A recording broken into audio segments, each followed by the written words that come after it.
नमस्कार, आप सभी का स्वागत करता हूं अपने YouTube चैनल सुरेंद्र सिंह बोरा में। साथियों, उत्तराखंड प्राथमिक शिक्षक भर्ती विभाग के बार बार नियम बदलने से लगभग पूरी तरीके से उलझ गई है। लगभग 3 साल से जो है कि ये भर्ती प्रक्रिया चल रही है। लगभग 2600 पदों की ये भर्ती प्रक्रिया थी। अब ये पूरी तरीके से भर्ती प्रक्रिया अधर में लटक गई है। जैसा कि आप सभी लोगों ने देखा कि नीतू पाठक बनाम आदर्श वाले केस में भी सुनवाई हुई, क्योंकि यहाँ पर जो है कि 50% अंकों की बाध्यता को लेकर थे।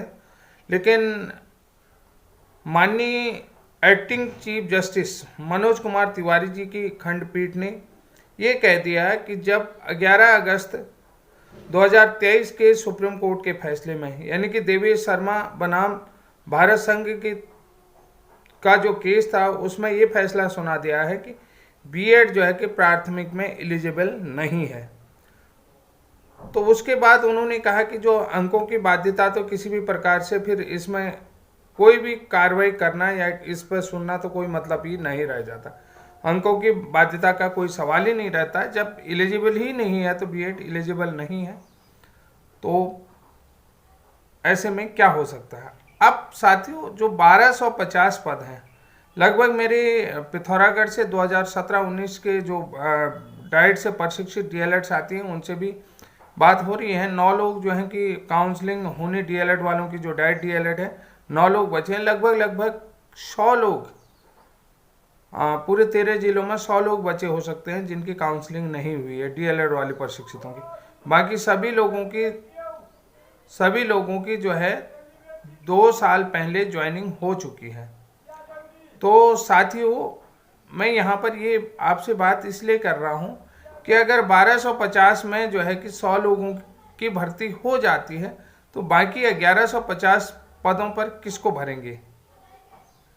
अब यहाँ पर सवाल ये उठता है कि जो लोग डाइट से प्रशिक्षण ले रहे हैं, कि उन्हीं लोगों के लिए बचता है, तो वो लोग जो है कि ट्रेनिंग के साथ साथ जो है कि उनको विद्यालय में नियुक्ति दी जा सकती है। जो तीसरे सेमेस्टर में है, यानी कि चौथे सेमेस्टर में उन्हें इंटर्नशिप करनी है, तो इंटर्नशिप के दौरान ही उनको विद्यालय में ज्वाइनिंग दी जा सकती है जो टीईटी पास है।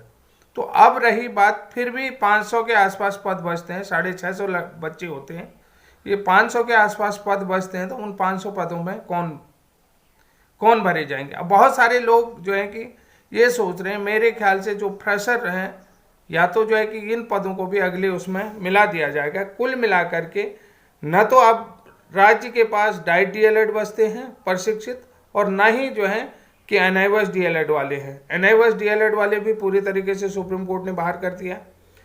अब बीएड को जो है कि जो लोग कह रहे हैं कि ये भर्ती पहले की है या बाद की है, सबसे पहली बात बता देता हूँ। जो लोग कह रहे हैं कि ये भर्ती विज्ञापन पहले का है, 2020 का है, 2021 का है, तो सुप्रीम कोर्ट ने ये फैसला सुना दिया है कि यानी कि बीएड एलिजिबल नहीं है।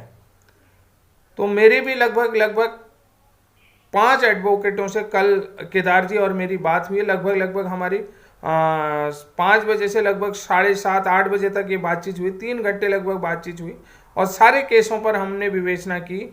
नीतू पाठक वाला केस भी उन्हीं के पास था, और उसके बाद आरसीआई का जो स्पेशल बीएड वाले कैंडिडेट है, स्पेशल बीएड कैंडिडेटों का भी केस उन्हीं के पास है, क्योंकि कोर्ट ने स्पेशल बीएड को भी पीआरटी में मना कर दिया है। केवल अब यहाँ पर देखिए, बात बता रहा हूँ, जो स्पेशल बीएड का अभी केस जो है कि डिस्क्लोज होने से बचा है, यानी कि उसको डिसमिस करने से बचा है, तो वो सिर्फ एक आरसीआई के अकॉर्डिंग जो है कि, क्योंकि जो स्पेशल बीएड है उसको रिकमेंडेशन करते हैं rehabilitation council of India, RCI. केवल बीएड की मान्यता जो है कि, यानी कि एक्टिंग बॉडी जो है, एक्टिंग बॉडी एनसीटी, वो सिर्फ एजुकेशन को लेकर के। लेकिन यहाँ पर जो है कि आरसीआई जो है कि एक मेडिकल बोर्ड है कि जहाँ पर हम ये चीज़ कह रहे हैं जिसको मेडिकल की आवश्यकता है, यानी कि यहाँ पर शिक्षा में जो है कि मेडिकल भी जो है कि अब यहाँ पर जो है कि विद्यालय चिकित्सा वाला जो आपको बता रखा है, विद्यालय स्वास्थ्य प्रशिक्षण वाला जो आपने देखा होगा, एक पार्ट होता है कि विद्यालय में जो है कि बच्चों के नियमित जांच हो, स्वास्थ्य का भी पार्ट है, विद्यालय जो है कि स्वास्थ्य एवं देखभाल। तो यहाँ पर आरसीआई का जो है कि जितने भी डिसेबल पर्सन होते हैं, डिसेबल पर्सन को जो प्रशिक्षित करती है वो आरसीआई करती है। आरसीआई के हमेशा जो है कि टाइम टू टाइम जो है कि बड़े अच्छे पार्ट चलते हैं। तो इसलिए जो है कि यहाँ पर हाई कोर्ट ने आरसीआई से जो स्पेशल बीएड है, यानी कि स्पेशल बीएड को भी नकार दिया। उन्होंने कहा भाई देखिए है तो सब एक, मतलब कुल मिलाकर के ये कहना चाहता हूँ कि उन्होंने कहा कि जब कोर्ट ने कह दिया है कि गेहूं जो है कि खाने से जो है कि उसको डिनाई कर दिया है, मान लिया जाए गेहूं गलत है, उसको नहीं खाना है, तो आप गेहूं से आप जो है कि पूरी बनाओ तो भी उसको नहीं खाना है, रोटी बनाओ तो भी नहीं खाना है, आप ब्रेड बनाओ तो भी नहीं खाना है। एक उदाहरण मैं आपको दे रहा हूँ। कुल मिलाकर के ये है कि गेहूं जो है कि उन्होंने मना कर दिया, यानी कि बीएड नाम की जो भी जाति है वो पूरी तरीके से मना कर दी गई है, ये चीज़ है। अब मैंने कहा कि सर जो 2020 की और 21 की जो विज्ञप्तियां उनमें आवेदन किए हैं, तो उन्होंने सीधा सीधा इस बात को भी कह दिया कि इसमें बीएड को काउंसलिंग में शामिल नहीं किया जा सकता है।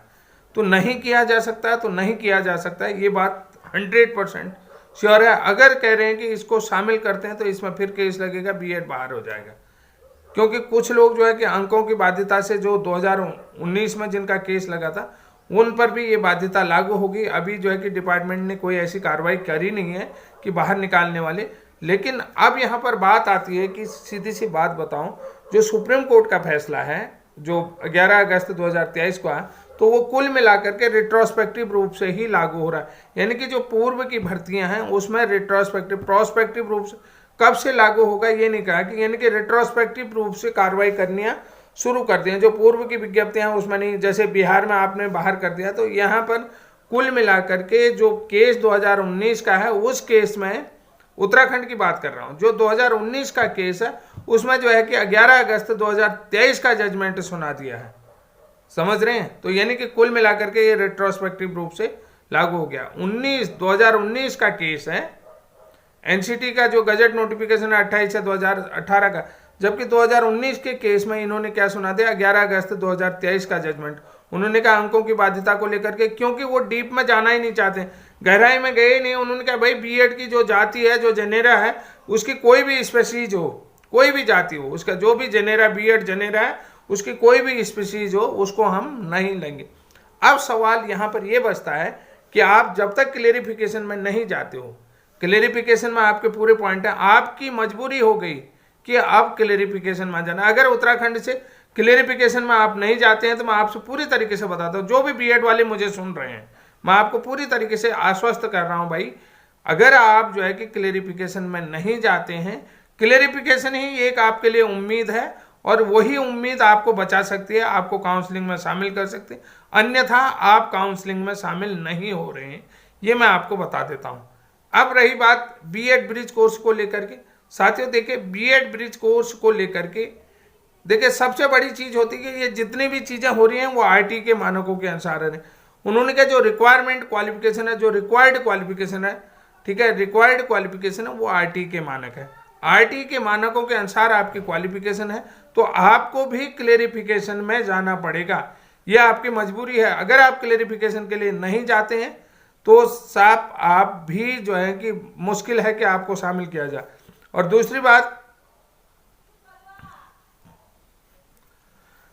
बात आपको बता देता हूं कि यहां पर भी आपको समझने की बात है कि उन्होंने कहा कि अगर जब बीएड वालों को काउंसलिंग में बुलाते हैं, जैसे आप लोग लिस्ट डाल रहे हैं, ग्रुप में लिस्ट डाल रहे हैं, उत्तराखंड बीएड और ब्रिज कोर्स प्रशिक्षित जो भी हैं वो एक लाइनवार 2007 तक की लिस्ट डाल रहे हैं। उन्होंने कहा कि अगर बीएड को आपसे ऊपर ले रहे हैं तो तब जो है कि इस काउंसलिंग में रोक लगना भी संभव है, क्योंकि आप ऑलरेडी केस में हैं और आपका जो केस है वो सब्जेक्ट टू आउटकम है।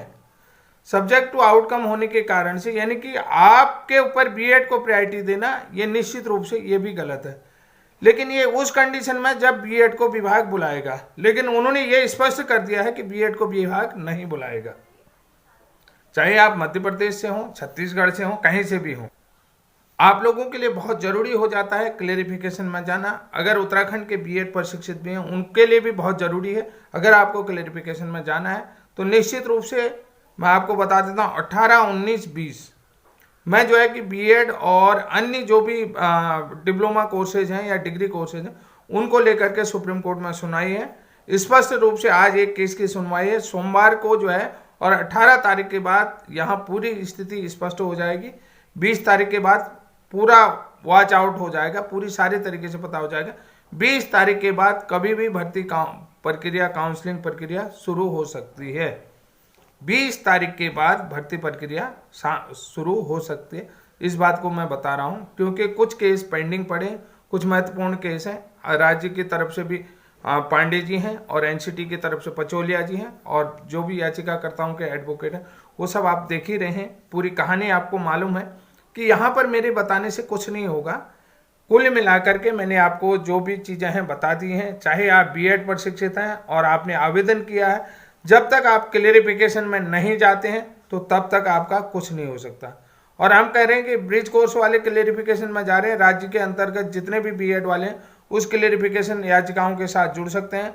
हमारे चमोली के जो है कि सुरेंद्र सिंह राणा जी हैं, विपिन भंडारी जी हैं, और अरविंद राणा जी के माध्यम से भी आप लोग जो है कि संपर्क कर सकते हैं। अरविंद राणा जी हमारे साथ ग्रुप में है। इसके अलावा मेरे ख्याल से अरविंद राणा के अलावा एक और भी हैं, रावत जी हैं, जो भी हैं वो भी हमारे साथ, जो प्रदेश अध्यक्ष हैं वो भी हमारे साथ ग्रुप में जुड़े हुए हैं, उनका भी हमारे पास नंबर है।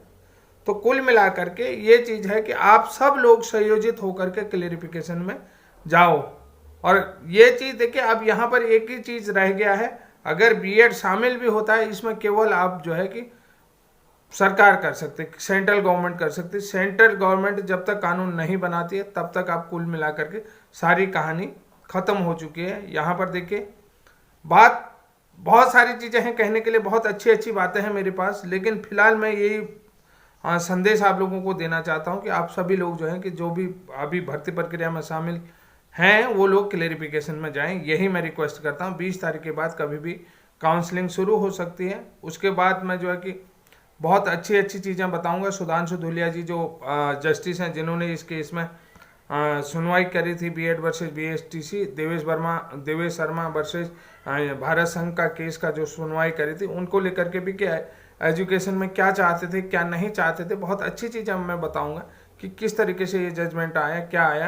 तो बहुत चीज़ें होती हैं। अब यहाँ पर कुल मिलाकर एक क्लेरिफिकेशन ही आप सभी लोगों के लिए उम्मीद बची है, चाहे मध्य प्रदेश के हों, छत्तीसगढ़ के हों, और बिहार के हों, उत्तर प्रदेश के हों, और उत्तराखंड के हों। अब यहाँ पर कोई भी उम्मीद बची नहीं है।